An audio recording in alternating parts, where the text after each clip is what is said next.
ప్రశ్న జాగ్రత్తగా వినండి. అన్న, చిల్లంగి చేతబడులు లేవా? నాకు తెలిసి మీరు చిల్లంగి చేతబడులు లేవంటారు. మీరు అపోస్తలుల కార్యాల్లో ప్రస్తావించిన కాంటెక్స్ట్ చూపిస్తారు. మంత్ర విద్యను అభ్యసించేవారు తమ పుస్తకాలు కాల్చేశారని చూపిస్తారు. ఇక్కడ వాళ్ళు మంత్ర విద్యలు నేర్చుకోవడం తప్పని భావంతో కాల్చారని నేను అనుకుంటున్నా. బైబిల్లో చిల్లంగి చేతబడులు లేవని డైరెక్ట్ స్టేట్మెంట్గా దేవుడు ఎక్కడ చెప్పారు? అలాగే ప్రకటన 21:8 మాంత్రికులను అగ్నిగంధకంలో మండు గుండంలో పాలు పొందుదురు అని ఉంది. ఇక్కడ మాంత్రికులు నిజంగానే ఉన్నారన్న భావన వస్తుంది. మాది విలేజ్ అన్న, ఇటువంటిదే మా అక్కకు జరిగినప్పుడు నేను దగ్గరుండి చూశాను. వైద్యం కోసం వేరే ప్రాంతానికి వెళ్ళినప్పుడు మా అక్క బాడీ నుండి కాయిన్స్, ఎముకలు తీయడం దగ్గరుండి చూశాను. ఎవరు కూడా బాడీలో పెయిన్ ఉందని నటించరు కదా.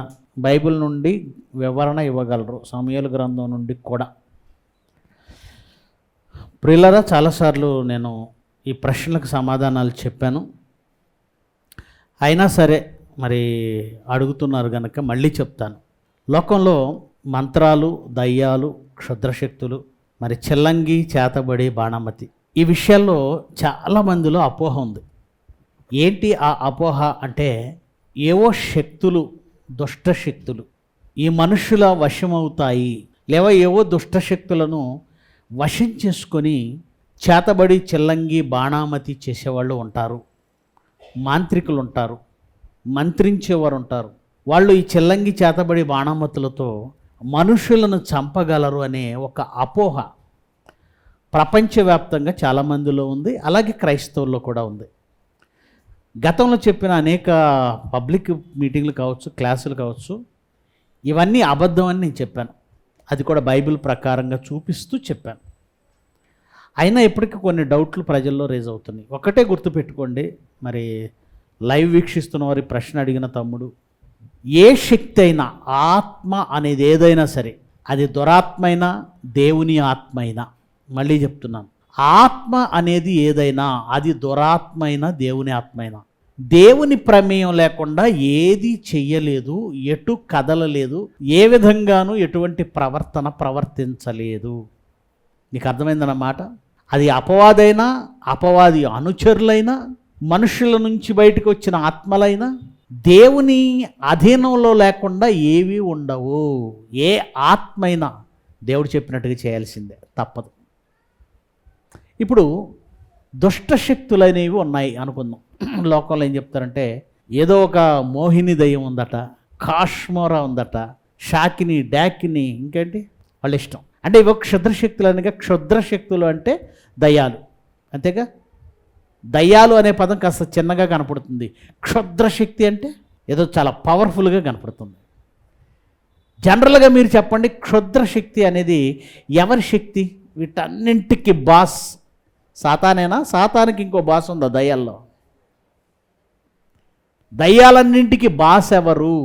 అపవాది, సాతాను. ఆ సాతాను, ఆ అపవాదే దేవుని ప్రమేయం లేకుండా ఏమీ చేయలేనప్పుడు, దాని అనుచరులుగా ఉన్న కొన్ని శక్తులు దేవుని ప్రమేయం లేకుండా ఏమైనా చేయగలవా? ఒక మనిషిని చంపే శక్తి అపవాదికి ఉంది, కానీ దేవుడు పర్మిషన్ ఇవ్వలేదు. యోబు దగ్గరికి వచ్చేసరికి ఏమన్నాడు? అతని ప్రాణమును తప్ప. అతని ఆస్తిని తీసేస్తావో తీసేయి, దేవుడు పర్మిషన్ ఇస్తేనే. అతని కలిగిందంతా తీసేస్తావా? తీసేయి. అతని పిల్లలను చంపేస్తావా? చంపేయి. అతని పశు సంపదను చంపేస్తావా? చంపేయి.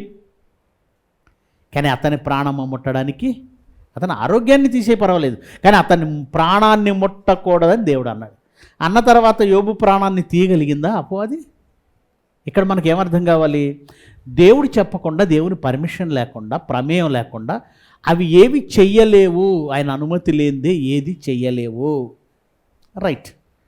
ఇప్పుడు ఒక శక్తి ఒక చేతబడి ద్వారానో లేదంటే చిల్లంగి ద్వారానో ఒక మనిషిని చంపుతుంది అని అనుకుందాం. ఒక మనిషిని చంపేస్తుంది. ఈ శక్తులు మనుషుల మధ్య ఉన్నాయి అనుకుందాం. మంత్రగాళ్ళు ఉన్నారు, మాంత్రికులు ఉన్నారు, ఈ శక్తి వాళ్ళకు ఉంది అనుకుందాం. అప్పుడు దేవుడు ఏం రాయిస్తాడు? ఏం రాయించాలి? దేవుడు ఏం రాయిస్తాడు? ఈ మంత్రశక్తి వలన మనుషులు మరణిస్తున్నారని రాయించాలి. ఫలానా దుష్టశక్తి. ఉదాహరణ, ఇప్పుడు క్రైస్తవులుగా మనం ఎక్కువసార్లు వింటూ ఉంటాం, విగ్రహాలలో ఉన్నది ఏమని చెప్తారు మీరు? దైవాత్మ, దైవపాత్మ. మళ్ళీ గట్టిగా చెప్పండి కదా. విగ్రహాల్లో ఉన్నది కానీ ఇతరులు పూజించేవి కానీ దయ్యపు ఆత్మలు, అది ఆల్రెడీ బైబిల్ చెప్పింది, పౌలు చెప్పాడు, అయ్యి దయ్యముల ఆత్మలే అన్నాడు. ఈ దయ్యముల ఆత్మల గురించి దేవుడు ఏం రాయించాడో చదువుదాం ఇప్పుడు. యెషయా గ్రంథం, ఆయన ఏం రాయించాడు, దయ్యముల ఆత్మల గురించి ఏమి వ్రాయించాడో మీరు చూడండి. 41వ అధ్యాయము, యెషయా గ్రంథం 41వ అధ్యాయము 23వ వచనం చదువుదాం. ఆయన మాట్లాడుతున్నది ఇతరులు వారు దేవతలని దేవుళ్ళని చెప్పుకుంటున్న వారిని ఉద్దేశించి. అంటే మనం ఏదైతే దురాత్మల సమూహాలు అంటున్నామో ఆ దురాత్మల సమూహాల గురించి దేవుడు రాయించిన మాట 23. ఇక మీదట రాబో సంగతులను తెలియజెప్పండి. మేము దేవతలమని చెప్పుకుంటున్న వారిని ఉద్దేశించి మాట్లాడుతున్నాడు. వాళ్ళు దేవతలని చెప్పుకున్నంత మాత్రాన వాళ్ళేం దేవతలు కాదు.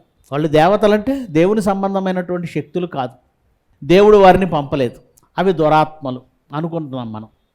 ఇప్పుడు దేవుడు అడుగుతున్నాడు, రాబో వాటిని మీరు తెలియచెప్పండి, రాబో సంగతులను తెలియచెప్పండి, అప్పుడు మీరు దేవతలను ఒప్పుకుందుము.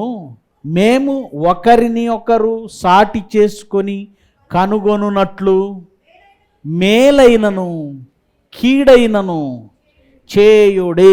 ఛాలెంజ్ చేస్తున్నాడు దేవుడు వాళ్ళకి, మీరు మేలైనను కీడైనను చెయ్యండి అని ఛాలెంజ్ చేశాడు.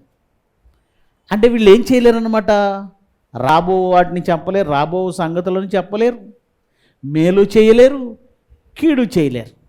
ఆయనే స్వయంగా చెప్తున్నాడు, వాళ్ళు మేలు చేయలేరు, కీడు చేయలేరు. దుష్టశక్తులు అనబడినవి ఏమైనా ఉంటే వాటికవే అవి మేలు చేయవు, కీడు చేయవు, దేవుడు పర్మిషన్ ఇవ్వకుండా. ఓకే, అవి మేలు చేయలేవు, కీడు చేయలేవు. అంటే దేవుడికి తెలుసా ప్రతి ఆత్మశక్తిని గురించి తెలుసా? ఒకవేళ కాశ్మోరా అనే ఒక శక్తి ఉందనుకుంటే అది దేవుడికి తెలుసా తెలీదా? దేవుడు పర్మిషన్ లేకుండా ఏ శక్తి అయినా ఉందా? అసలు శక్తి అనబడిన దేవుడు లేకుండా లేదు ఏ శక్తి అయినా. దయ్యాలుగా మారిపోయిన అపవాది కానీ వాడి అనుచరులు కానీ ఒకనాడు దేవుని దూతలు, పరలోకంలో ఒకనాటి దేవుని దూతలు. అవి దేవుని మీద తిరుగుబాటు చేయాలన్న ఆలోచన వాటి మనసులో పుట్టినందున వాటిని పరలోకం నుంచి తోసేశాడు. అప్పటి నుంచి అవి దురాత్మలుగా మారాయి. ఈ దురాత్మలకు శక్తులు ఉండొచ్చు కానీ దేవుని పర్మిషన్ లేకుండా ఏ శక్తి ఎవరి మీద ప్రయోగించే అధికారం వాటికి లేదు. ఓకే, అంటే ఏ ఆత్మ గురించి అయినా బైబిల్ పరిపూర్ణంగా చెప్తుందా? చెప్తుంది. రైట్, ఇది మనసులో పెట్టుకోండి. అదే యెషయా గ్రంథం 8వ అధ్యాయానికి వద్దాం. యెషయా గ్రంథం 8వ అధ్యాయం 19వ వచనం చూడండి. ఇశ్రాయేలీయులతో అంటున్నాడు, వారు మిమ్మను చూచి కర్ణపిశాచి గలవారి యొద్దకు కిచకిచలాడి గొణుగు మంత్రజ్ఞుల యొద్దకు వెళ్ళి విచారించుదుమని చెప్పినప్పుడు, మనం కర్ణపిశాచి దగ్గరికి వెళదాం, కిచకిచలాడి గొణుగు మంత్రజ్ఞుల యొద్దకు వెళదాం అని చెప్పినప్పుడు, మీరు దేవుని దగ్గరికి కదా రావాలి, అక్కడికి ఎందుకు వెళ్ళారని దేవుడు అడుగుతున్నాడు. అక్కడికి ఎందుకు వెళ్ళారు? కిచకిచలాడి గొణుగు మంత్రజ్ఞులా? అదేంటండి కిచకిచలాడి గొనగడం ఏంటి? కిచకిచలాడి గొనగడం ఏంటి? వాళ్ళ మాటలు నిజంగా మంత్రశక్తి కలిగినవైతే దేవుడి మాట అంటాడా? కిచకిచలాడి గొనుగుతున్నారట. మళ్ళీ బాగా ఆలోచించండి దేవుడి మాటలు. కిచకిచలాడి గొణుగుతున్నారు, అది మంత్రశక్తి అయితే దేవుడి మాట అంటాడా? పైగా మీరు మేలు చేయలేరు అంటే మంత్రానికి ఏమి లేదు, మేలు చేసే శక్తి లేదు, కీడు చేసే శక్తి లేదు. ఎక్కడైనా బైబిల్లో అడిగాడు కదండి, ఎక్కడైనా బైబిల్లో ఏం ప్రశ్న అడిగాడు? ఎక్కడైనా బైబిల్లో నేరుగా ఇవి లేవని ఉన్నాయా అని అడిగాడు. అదే కదా తమ్ముడు బాబు అడిగింది. ఎక్కడైనా ఇవి మంత్రాల శక్తులు లేవని బైబిల్లో ఎక్కడైనా ఉన్నాయా అని నేరుగా డైరెక్ట్గా కావాలన్నాడు. అయితే నాకు కూడా ఒకటి రెఫరెన్స్ డైరెక్ట్గా కావాలి తమ్ముడు. మంత్రశక్తి చేత ఒక మనిషి చనిపోయినట్టుగా బైబిల్లో ఎక్కడైనా ఉందా? ఒక మంత్రజ్ఞుడు తన మాంత్రిక శక్తి చేత ఒక మనిషిని చంపినట్లుగా బైబిల్లో డైరెక్ట్ రెఫరెన్స్ ఉందా నేను అడుగుతున్నాను. నా తమ్ముడు ఎటు లైవ్ చూస్తాడు కదా, ఆలోచిస్తాడని నేనేమి అతన్ని బ్లేమ్ చేయడానికో మరోదానికో నేను అంటం లేదు. ఆలోచించాలని అంటున్నాను తమ్ముడు. నేను డైరెక్ట్గా ఎక్కడైనా ఏ మాంత్రికుడైనా ఒక మనిషిని తన మంత్రశక్తి చేత చంపినట్టుగా బైబిల్లో ఎక్కడైనా ఉందా? ఉంటే ఏం జరిగేదో తెలుసా? మోషే అహరోన్లు ఫరో ముందు నిలబడినప్పుడు ఆ దేశపు మంత్రజ్ఞులందరూ వచ్చారా? వచ్చి ఒక్క మంత్రశక్తితో వాళ్ళిద్దరిని కట్టడి చేయాలి. చేశారా? మోషే కానీ అహరోనులు కానీ మంత్రజ్ఞులు కారు, మాంత్రికులు కారు. కానీ ఐగుప్తు రాజు దగ్గర మాంత్రికులు ఉన్నారు. ఇది ఒప్పుకుంటావు కదా, బైబిల్లో ఉంది కదా, నిర్గమకాండంలో చదివావు కదా. ఆ మాంత్రికులు మోషే అహరోనులను ఎందుకు కట్టడి చేయలేదు? చేశారా? చేయలేదు. మోషే కర్రని పాము చేశాడు, వాళ్ళు వెంటనే కర్రలు పడేసి పాములు చేశారు. వాళ్ళు ఎలా చేశారండి? వాళ్ళకి మంత్రశక్తి లేకపోతే వాళ్ళు ఎలా చేశారు? అది మంత్రశక్తి కాదు, కనికట్టు. మంత్రానికి ఒక శక్తి ఏమి లేదు, అది కనికట్టు. చాలాసార్లు చెప్పాను, మళ్ళీ చదువుకున్నా, నిర్గమకాండం అంతా మీరు చదవండి. కర్రను పాములు చేయగలిగారు, నీళ్లను రక్తంగా మార్చగలిగారు, తర్వాత కప్పలను తేగలిగారు, ఆ తర్వాత ధూళి నుండి పేలు పుట్టించారు. ఎవరు? మోషే. అక్కడి నుంచి వాళ్ళు ఏం చేయలేకపోతున్నారు. ఏమండి, ఒక కనికట్ట ఎలా జరుగుతుందో తెలుసా? ఈయన అన్నాడు కదండి, వాళ్ళ అక్క కట్ట నిజంగా జరిగిందంట. వాళ్ళ అక్కకి ఏం జరిగింది? కడుపు నొప్పి అని అంటే ఆ కడుపులో నుంచి, ఆ దేహంలో నుంచి కాయిన్స్ తీశారట. అంటే వీళ్ళ అక్క ఏం తింది? కాయిన్స్ తింది. ఇప్పుడు మంత్రగాడు వచ్చాడు, ఏం చేశాడు? కాయిన్స్ తీశాడట, ఎముకలు తీశాడట. ఇది మరీ బాగుంది. మన శరీరంలో ఏ ఎముక తీసినా మనం అయిపోయినట్టే. పిల్లర్లో ఒక పిల్లర్ తీసేస్తే ఏమవుతుంది? బిల్డింగ్ పడిపోతుంది. ఈ ఎముకలలో ఒక ఎముక తీస్తే ఏమవుతుంది? వీళ్ళు శరీరంలోంచి ఎముకలు తీశారా? శరీరంలోంచి కాయిన్స్ తీశారా? వీళ్ళు కనికట్టు జాదులు, గారడీ వాళ్ళు. బైబిల్లో చెప్పాడు గారడీ సీమోను గురించి. గారడి అంటే నీ కళ్ళ ముందు ఏదో జరిగింది, జరగనిది జరిగినట్టుగా చూపించడం, దట్స్ ఆల్. వీళ్ళు ఏం చేయగలిగారు అంటే, ఏమండి, వాళ్ళు ఏం చేస్తారంటే ఒక ఎలాంటి షర్ట్లు వేసుకురారండి. మీరు మ్యాజిక్ చూసారా? ఎవరైనా మెజిషియన్స్ చూసారా? నాలాంటి షర్ట్ వేసుకురారు, కొద్దిగా లూజ్ ఉన్న షర్ట్ వేసుకొస్తారు. వాడు కోట్ లాంటిది వేసుకుంటాడు, మీకు తెలియకుండానే ఈ చేతి కింద పావురాన్ని నొక్కి పడతాడు. ఒక అగ్గిపుల్ల ఇలా గేస్తాడు, ఈలోగా పావురాన్ని బయటికి తీస్తాడు. ప్రాక్టీస్ అది, కొన్ని సంవత్సరాల ప్రాక్టీస్. అగ్నిలోంచి పావురం అలా ఎందుకు వస్తుందండి? అగ్నిలోంచి పావురం రాదు. వాడు అగ్గిపుల్ల మీద, మంట మీద మీ కాన్సన్ట్రేషన్ ఉంచాడు, ఈలోగా పావురాన్ని ఇక్కడ వదిలాడు. ఏమండి, మనిషిని ఇలా కుర్చీ మీద నిలబెడతాడు, ఏదో కర్రని ఇలా ఆడిస్తాడు, కుర్చీ తీసేస్తాడు, మనిషి గాలిలో నిలబడుతుంది. ఎవరైనా నిలబడతారండి? అసలు సైన్స్ ఒప్పుకుంటుందా? అతడిచ్చిన సపోర్ట్ నీకు కనబడకుండా చేశాడు. ఆల్రెడీ సపోర్ట్ ఇచ్చాడు, అది నీకు విజిబుల్ కాదు. నీ కంటికి కనబడ్డ సపోర్ట్ ఒకటి ఇచ్చాడు. నీ కంటికి కనబడ్డ సపోర్టు కర్ర ఇలా అంటాడు అంతే, ముందు స్కేల్ కింద ఏం లేదన్నట్టు ఇలా అంటాడు. అది కనికట్టు. ఎవరు అలా నిలబడరు, అతను కూడా నిలబడ్డాం. ఇదంతా ఒక విద్య.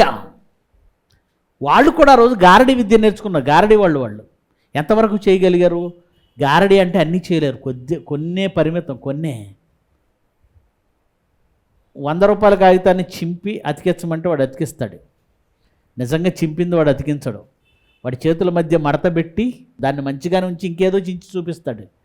కానీ మంచిగా ఉన్న కాగితాన్ని తర్వాత చూపిస్తాడు అంటించానని. తాళ్ళు కట్ చేసి ఇలా మంత్రంతో అంటిస్తాడు. అదంతా అబద్ధం. అదంతా కూడా కనికట్టే. వాళ్ళు కప్పలను తీసుకురాగలిగారు, పాములను తీసుకురాగలిగారు, పాముని చేశారు, కర్రను పాముని చేశారు, నీళ్లను రక్తంగా మార్చారు. ఇవాళ చేయగలిగారు. ఎందుకంటే కప్పలను దగ్గర పెట్టుకొని వదలొచ్చు, కప్పలను వదలొచ్చు, పాముని వదలొచ్చు, తర్వాత నీళ్లను రక్తంగా మార్చవచ్చు అంటే మార్చవచ్చు, రంగు మార్చవచ్చు. కానీ ధూళి నుంచి పేలు పుట్టించాలన్న ఆలోచన కానీ, పుడతాయన్న ఆలోచన కానీ వాళ్ళకి లేదు. దాని మీద ఎప్పుడు ప్రాక్టీస్ చేయలేదు. అది ఎవరు చేశారు? అప్పుడు మెల్లిగా రాజుసేవలో వచ్చి ఇది దైవశక్తియే కానీ మానవ శక్తి కాదని చెప్తారు. మరి నీకు మంత్రం ఉందిగా, నువ్వు చేయలేవా? అక్కడి నుంచి మంత్రగాళ్ళు ఏం చేయలేకపోయారు చూడండి. అక్కడి నుండి మంత్రగాళ్ళు ఏమి చేయలేకపోయారు. ఆ తర్వాత వడగండ్లు కురిసాయి. మంత్రగాళ్ళు చేశారా వడగండ్లు పైనుంచి రావాలి. పాములు ఎక్కడ దొరికే కనుక ఎందులోనో ఏ బట్టల్లోనో పెట్టి వదిలేస్తారండి. వడగండ్లు ఇక్కడ దొరికే కాదు, ఎక్కడి నుంచి రావాలి? దేవుని మాట అక్కడి నుంచి రావాలి. మోషే ఆహారంలో మాటను బట్టి దేవుడు కురిపించేశాడు. మిడతలు రావాలి. మిడతలు వీళ్ళ వల్ల వస్తాయా? దేవుడు రప్పించాడు. ఇలా ఆ తర్వాత చీకటి రావాలి, వీళ్ళ వల్ల వస్తుందా? ఏ దేశం మీద చీకటి ఉండాలో ఏ దేశం మీద చీకటి ఉండకూడదో దేవుడు డిసైడ్ చేశాడు. చివరికి తొలిచూలు సంతానం హతమవడం, ఇవేవి కూడా మంత్రగాళ్ళు చేయలేదండి. ఎందుకు ఒక 4 మాత్రమే చేశారు? అది కనికట్టు కనుక. అది కనికట్టు. పేలనే చేయలేని వాళ్ళు మనుషులను చంపగలరా? బైబిల్లో ఎక్కడే లేదే. మంత్రశక్తి చేత మనిషిని చంపినట్టు బైబిల్లో ఎక్కడైనా ఉందా? మరి దేన్ని బట్టి డిసైడ్ అయ్యాం? దేన్ని బట్టి? పైగా ఏమన్నాడు? నేను ఒక వచనాన్ని ఎప్పుడు చూపిస్తాను అపోస్తుల కార్యాల్లో. ఎందుకంటే అనేక మంది వాళ్ళ మాంత్రిక శక్తి కలిగినటువంటి మంత్ర విద్య ఆ పుస్తకాలన్నింటినీ తగలబెట్టినట్లుగా మనకి కనబడుతూ ఉందండి. అపోస్తుల కార్యాలు 19వ అధ్యాయము 19వ వచనం, 18-19 వచనాలు. విశ్వసించిన వారు అనేకులు వచ్చి తాము చేసిన వాటిని తెలియజేసి ఒప్పుకొనిరి. బాగా వినండి. వీళ్ళు ఏం చేశారట? వచ్చి ఆ రోజు ఏం జరిగిందంటే, పోనీ మీ సందర్భం మీలో చాలామంది వినలేదు కదా, మళ్ళీ వినండి. ఎందుకంటే మీలో కూడా చాలామందికి దయ్యాలు ఉన్నాయి, మంత్రాలు ఉన్నాయి, అవి మీద పడతాయి, కరిచేస్తాయి. ఏదో బాణామతి చెల్లంగి చేతబడులు చేసేస్తారు, మరుగుమందు పెట్టేశారు. ఇవన్నీ బోగస్ బూటకాలు. బైబిల్ ఏం చెప్పిందో ఆ 19వ అధ్యాయం ఒకసారి చదువుదామా? 19వ అధ్యాయంలో 13 నుంచి చూద్దాం, 12 నుంచి చూద్దాం. 12 నుంచి చూద్దాం. దేవుడు పౌలు చేత విశేషమైన అద్భుతాలు చేయించిన అతని శరీరమునకు తగిలిన చేతి గుడ్డలైనను నడికట్లైనను రోగుల యొద్దకు తెచ్చినప్పుడు రోగములు వారిని విడిచెను, దయ్యములు కూడా వదిలిపోయెను.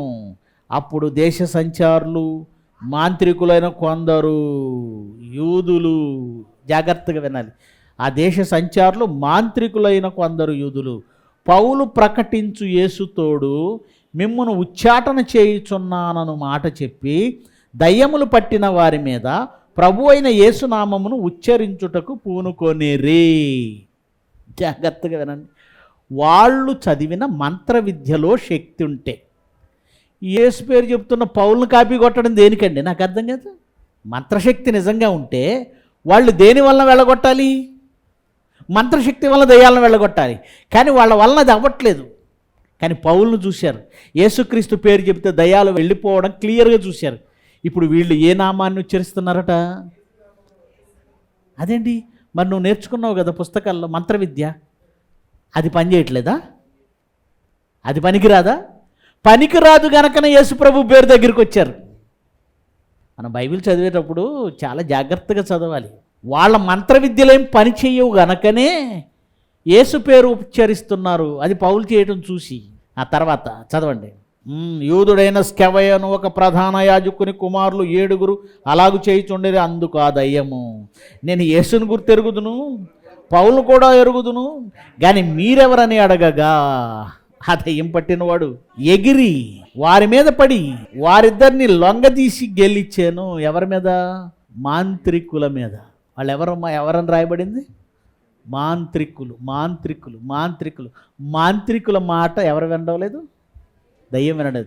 ఎగిరి వాళ్ళ మీద పడింది. తర్వాత వాళ్ళని గెలిచిందట. అందుచేత వారు దిగంబరులై పారిపోయారట. గాయము దగ్గర ఆ ఇంట నుండి పారిపోయిరి. ఈ సంగతి ఎఫెస్సులో కాపురం ఉన్న సమస్తమైన యూదులకు గ్రీసు దేశస్థులకు తెలియవచ్చినప్పుడు ఇలా జరిగిందని అందరూ తెలిసిందట. మంత్రగాళ్ళు ఒక దయ్యాన్ని ఏదో చేయాలని చూశారట. ఆ దయ్యం వాళ్ళని బట్టలుడేలా కొట్టి పంపించిందట, పారిపోయారట. ఈ విషయం ఆ ఎఫెస్సులో కాపురం ఉన్న వారందరికీ తెలిసింది. కనుక ప్రభు అయిన యేసునామము గణపరచబడిన విశ్వసించిన వారు అనేకులు వచ్చి తాము చేసిన వాటిని తెలియజేసి ఒప్పుకొన్నారు. దీని అర్థం ఏంటండి? తాము చేసిన వాటిని అంటే వాళ్ళు అంతకుముందు మంత్రశక్తి పేరుతో ఏవో గారడీలు చేసేసారు. మేము ఇలా చేసామని ఒప్పుకున్నారు. ఏం చేశారు? మేము ఇలా చేసాం, మేము ఎలా చేయగలిగాం, మాకు శక్తి లేదు, కానీ మేము ఇలా కనికట్టు చేసాం, గారడి చేసాం అని వారు తెలియచేసి ఒప్పుకున్నారు. ఆ పదం చూడండి, ఒప్పుకున్నారు. ఒప్పుకున్నారంటే ఒకవేళ వాళ్ళు నిజంగా మంత్రశక్తి చేత వాటిని చేసి ఉంటే యేసుక్రీస్తుని నమ్మాల్సిన అవసరం వాళ్ళకేంటి? పైగా మేము చేసినవి ఇవన్నీ ఒప్పుకోవాల్సిన పరిస్థితి ఏంటి? వాళ్ళు మొదటి నుండి అదే చెప్తున్నారుగా, మాకు మంత్రశక్తి ఉందనేగా చెప్తున్నారు. కొత్తగా ఒప్పుకునేదేంటి?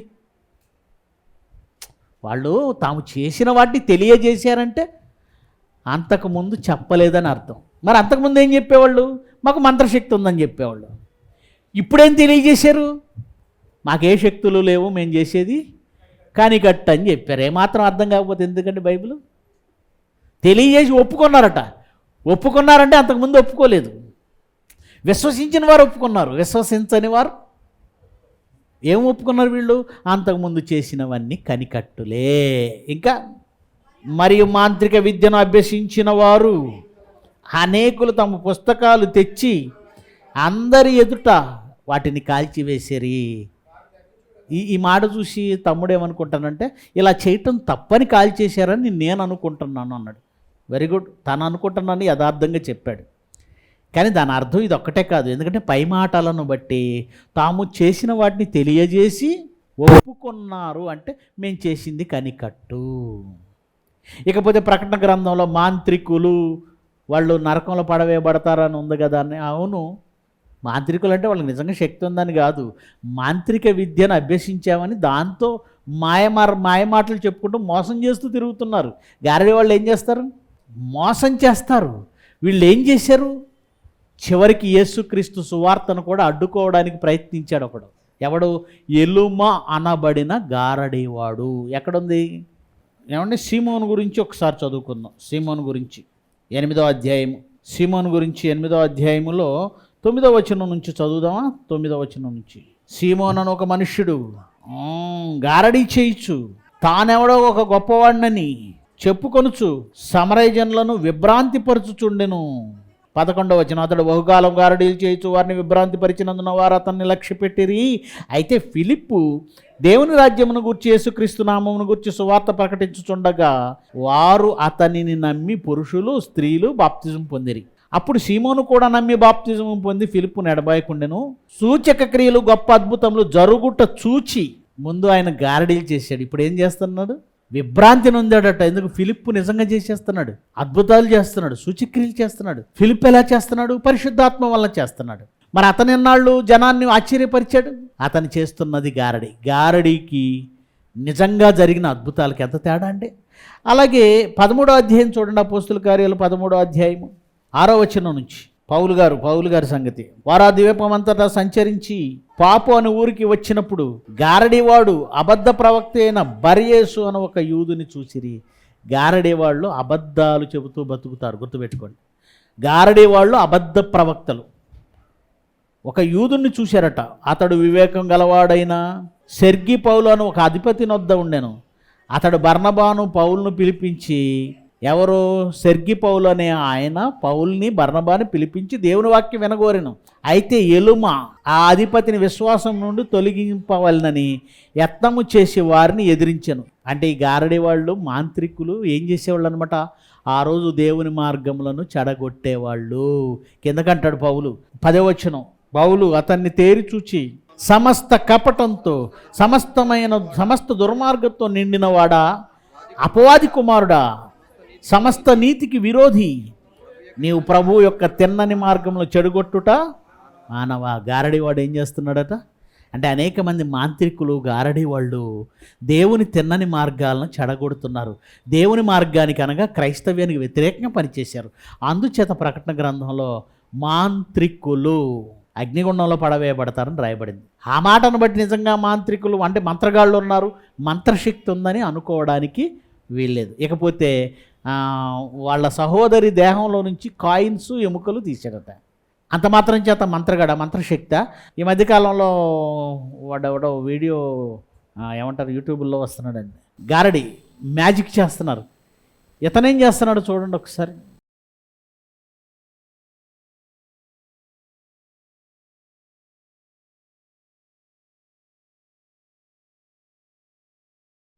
ఏం చూశారు మీరు? ప్రభుదేవ ముక్కలోంచి కాయిన్ తీశాడు. మంత్రశక్తి అని అంటారు. ఇది మంత్రశక్తి మ్యాజిక్కా? పాప మా తమ్ముడు వాళ్ళ అక్క దేహంలో నుంచి ఒంట్లో నుంచి కాయిన్స్ తీసాడంట ఆడేవాడు. మరి వీడియో తీస్తున్నాడు. మంత్రగాడా? మన పల్లెటూరా పట్టణమా? కాదు, పట్టణంలోని మూర్ఖులు లేరా? నల్లపిల్లి ఎదురొస్తే ఇంట్లోకి వెళ్ళిపోతాడు, అశుభం అట. ఏం పాపం చేసింది అది? నల్లపిల్లి కనపడితే అశుభమా? భర్త చనిపోయిన విధవరాలు కనపడితే అశుభమా? ఎవరన్నారు? ఇలాంటివన్నీ మనం మానేయాలి. కనుక మంత్రశక్తి అనేది ప్రత్యేకంగా ఉందని అనొద్దు. మాంత్రికులుగా చలామణి అయిన వారు కొందరు బైబిల్లో ఉన్నారు. వాళ్ళేవో కొన్ని గారడీ విద్యలు ప్రదర్శించారు బైబిల్లో. ఒక మంత్రశక్తి చేత ఒక మనిషిని చంపిన దాఖలా బైబిల్లో లేదు. పైగా దేవుడు ఏమన్నాడు, మీరు మేలు కానీ కీడు కానీ మీ వల్ల కాదు అన్నాడు. మరి మీరు ఎలా నమ్ముతారు? అందుకే తమ్ముడు, నీకు ఇంకా డౌట్ ఉంటే మీకు తెలిసిన ఆ మంత్రగాడిని తీసుకొచ్చి నా గోల్డ్ ఇస్తా, నా రక్తం ఇస్తా, పర్వాలేదు 350 గ్రాములు రక్తం ఇచ్చేవాడిని దానం, నీకు 100 గ్రాములు ఇవ్వలేనా? నా రక్తం ఇస్తా, వెంట్రుకలు ఇస్తా, గోల్డ్ ఇస్తా, నా బట్టలు ఇస్తా, ఏం తీసుకెళ్తావో తీసుకెళ్ళు, చేతబడి చేయనా ప్రాబ్లం, మేమందరం సంతకం పెడతాం, నేను చనిపోయినా అతని మీద ఏ కేసు పెట్టకండి, నేను దీనికి ఒప్పుకున్నాను కనుక ఇతని మీద ఏ కేసు వద్దు, నేను చచ్చిపోయినా మీరు పట్టించుకోవద్దని రాసిస్తా. చేస్తారేమో అడగండి. నిజంగా వాళ్ళకి ఆ శక్తి ఉంటే, ఏమంటే రాజీవ్ గాంధీని చంపడానికి అంత ప్లాన్ వేసి ఆ దాను అనే అమ్మాయికి బెల్ట్ బాంబు కట్టి ఆ అమ్మాయి చచ్చిపోయి రాజీవ్ గాంధీ చచ్చిపోయి ఎందుకు? ప్రభాకరన్ పిళ్ళై ఒక మంత్రగాడిని, అందులో అడవుల్లోనే ఉంటాడు, అడవుల్లోనే ఉండేది వీళ్ళంతా. ప్రభాకరన్ పిళ్ళై ఒక మాంత్రికుడిని తీసుకొచ్చాడు, డబ్బులు ఇచ్చేసి రాజీవ్ గాంధీకి చేతబడి చేయండి, చేస్తే చచ్చిపోయేవాడు కదా. మడ్రలు ఎందుకు చేయాలి? మడ్రలు చేసేవాళ్ళందరూ ఎక్కడో కూర్చోబెట్టి మరి చేతబడి చేసేస్తే అయిపోద్ది కదా, ఎందుకు హత్యలు చేయటం? ఇరాను అధ్యక్షుడు ఉన్నాడు కదండి, పేరేంటి, చనిపోయాడు మొన్న. అమెరికా బాంబు దాడి చేసింది, ఎందుకు? అమెరికాలో కూర్చొని ఏమంటే చేతబడి చేస్తాడు, చచ్చిపోతాడు కదా. ఖమేనీ ఏదో ఉంది కదా, ఖమేనీ ఖతమయ్యాడు. ఎలా? బాంబులతో. చేతబడి చేయొచ్చు కదా, ఖర్చు ఉండదు కదా. కనుక ఇదంతా అబద్ధం, అపోహ. మీరు ధైర్యంగా ఉండండి, ఎవడు ఏ చేతబడి చేయలేడు, మీకేం కాదు. మీరు ధైర్యంగా ఉండండి, ఏ శ్మశానంలోనూ ఏ ఆత్మ ఉండదు. మీరు ధైర్యంగా వెళ్ళండి. మధ్యలో ఎక్కడైనా నిమ్మకాయలు, పసుపు, వెంట్రుకలు, ఏమండి ఇంకేంటి, మిరపకాయలు శుభ్రంగా కసాబిసా తొక్కి ఇంటికి వెళ్ళండి, ఏం కాదు. అందులో ఏమీ ఉండదు. దేవుడు చెప్పాడు, బైబిల్ చెప్పింది, ఎవరో చెప్పటం కాదు. ఒక శక్తి పని చేయాలంటే దేవుడు పర్మిషన్ ఇవ్వాలి. ఇప్పుడు ఆ పర్మిషన్లు దేవుడు ఇవ్వట్లేదు, పాత నిబంధనలు ఇచ్చిన పర్మిషన్లు. ఇప్పుడు అవి చేసే పని ఒక్కటే, మిమ్మల్ని మోసం చేయటం, దేవునిలో నుంచి తప్పించటం.